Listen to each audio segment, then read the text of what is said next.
Same soil, same water, same 6 weeks. The only difference between these 3 test plots was what I laid on top of them. A 2-inch layer of 3 different mulches. One plot held moisture like a sponge. One plot dried out almost as fast as bare, uncovered ground. And the third did something I genuinely didn't expect a layer of dead plant materials sitting on the surface to be capable of doing at all. For 5 videos now, this series has been about what you put into soil, compost, worm castings, the ratio behind a working compost pile, homemade versus bagged. But there's a layer of this whole conversation I haven't touched yet, and it's one of the most common pieces of advice any gardener hears within their first week of picking up a trowel. Put mulch on it. Almost nobody explains why or whether the type of mulch you grab actually changes the outcome, and I wanted to find out for myself instead of just repeating advice I'd absorbed the same way everyone else did. So I set up 3 test plots, each using the same depleted soil this series has relied on throughout, each amended with the same base application of compost from earlier in the series, so the mulch itself would be the only real variable. Plot 1 got a 2-inch layer of shredded wood mulch, the kind sold in bags at pretty much every garden center. Plot 2 got a 2-inch layer of straw. Plot 3 got a 2-inch layer of the same shredded leaves I used back in the 30-day soil recovery video, free and sitting in my own yard every autumn. A 4th, uncovered plot sat right alongside the other 3, same soil, same compost, no mulch at all, purely as a baseline to measure everything else against. 6 weeks, identical watering across all 4, and I tracked moisture, temperature, weed growth, and what was happening underneath the surface the entire time. Chapter 1. What mulch is actually supposed to do. Before comparing 3 types of mulch, it's worth being precise about what mulch is actually claimed to do, because the term gets used so casually that most gardeners could list the benefits without being able to explain the mechanism behind a single one of them. The first claim is moisture retention. A layer on top of soil slows evaporation from the surface, meaning less water is lost to the air and more stays available to plant roots between waterings. The second is temperature regulation. Bare soil heats up and cools down far more dramatically with the air temperature than mulched soil does. And as covered back in the 30-day recovery video, most soil biology has a fairly narrow comfort zone that extreme surface heat can disrupt. The third is weed suppression, a physical barrier that blocks light from reaching weed seeds sitting near the surface, which need that light to germinate. And the fourth, often mentioned last, despite arguably mattering most for this series, is that organic mulches slowly break down over time and feed the exact biological system underneath them. Functioning almost like a slow-release version of the compost, this whole series has been focused on. That fourth point is the one I most wanted to test directly, because it's also the one most likely to vary significantly between mulch types. Wood, straw, and leaves are not chemically identical materials, and if the composting video taught this series anything, it's that the specific composition of organic material changes how fast and how completely it breaks down and becomes available to soil biology. There's also a fifth benefit worth naming, one that gets mentioned even less often than the other 4: erosion control. A bare patch of soil, especially on any kind of slope, loses fine particles and organic matter every time it rains hard, simply washed away across the surface before anything has a chance to soak in. A mulch layer breaks the direct impact of rainfall on bare soil and slows surface water enough for it to actually infiltrate instead of running off. It wasn't something I could measure precisely across a flat test plot like mine, but it's worth keeping in mind if the ground you're working with isn't level. Chapter 2. 6 weeks of moisture and temperature readings. I checked soil moisture at the same depth across all 4 plots twice a week using a simple probe meter, along with a surface temperature reading taken at the same time of day each visit. The bare, uncovered plot behaved exactly as expected. Moisture readings dropped fastest after each watering, and surface temperature swung the widest across the 6 weeks, running noticeably hotter on sunny afternoons than any of the 3 mulched plots. All 3 mulches outperformed bare soil on both measures, which wasn't surprising. What was more interesting was the gap between the mulches themselves. The straw plot held moisture best of the 3, likely due to how loosely straw sits and how thoroughly it traps air and slows evaporation. The wood mulch plot came in a close second on moisture, but ran slightly cooler at the surface than either of the other 2, probably because wood chips are denser and slower to absorb and radiate heat than straw or shredded leaves.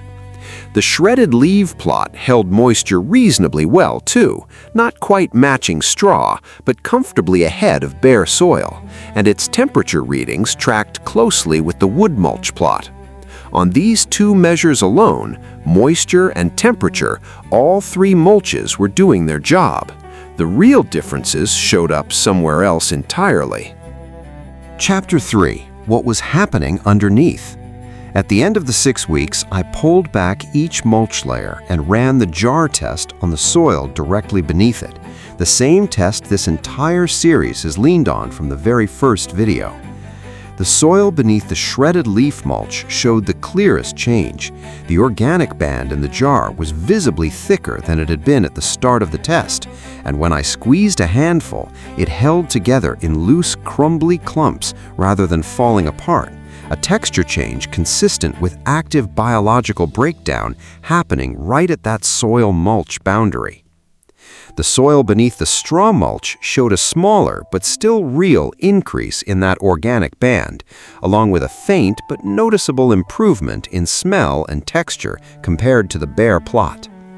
The soil beneath the wood mulch showed almost no change in the jar test compared to where it started. This wasn't a case of wood mulch failing outright. Remember, it performed well on both moisture and temperature. But wood breaks down far more slowly than leaves or straw, largely because of its higher lignin content, a tough structural compound that takes specific fungi, working over a much longer time frame to fully decompose. 6 weeks simply wasn't enough time for that particular material to contribute much to the soil underneath it yet.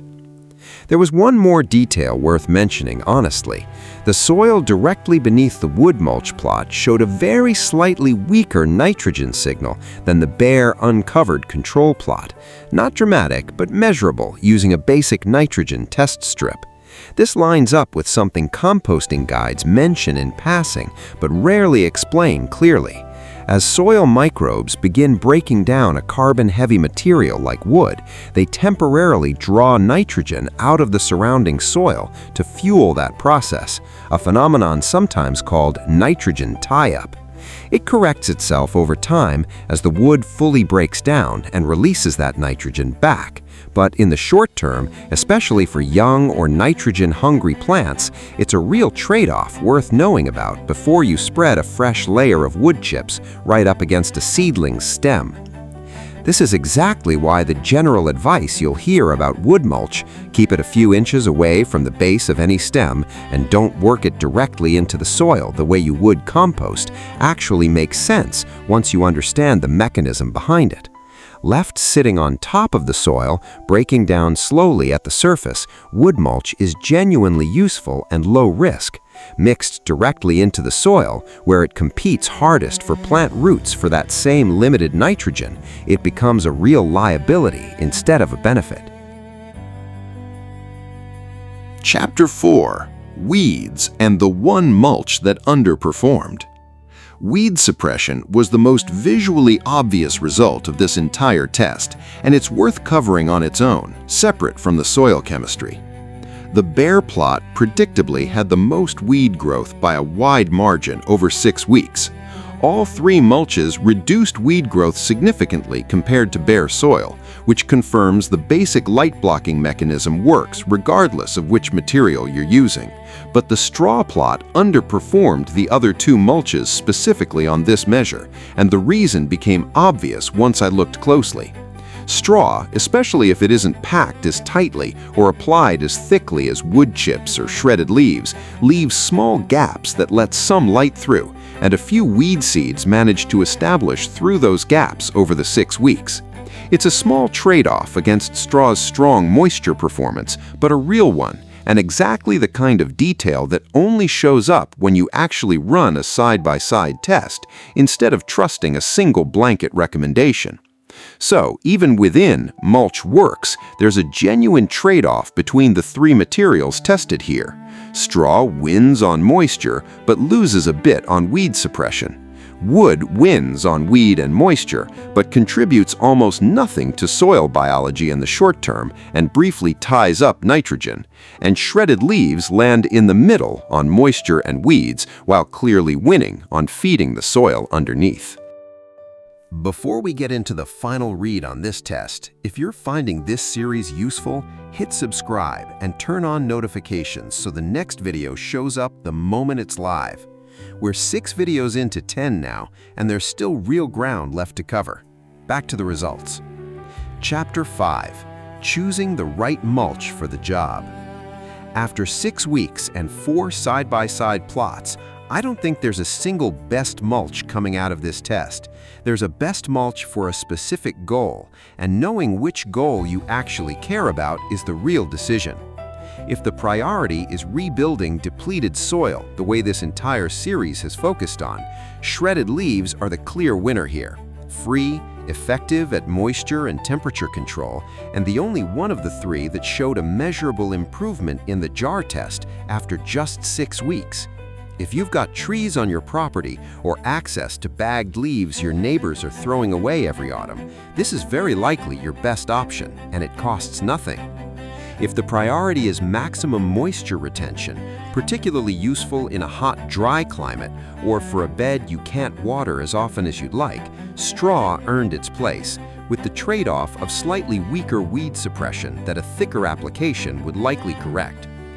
And if the priority is weed control and long-term durability, a path, a perennial bed you don't want to remulch every few months, an area where you're less concerned about actively feeding the soil right now, wood mulch still has a real place, just with the nitrogen tie-up worth accounting for, especially around younger plants.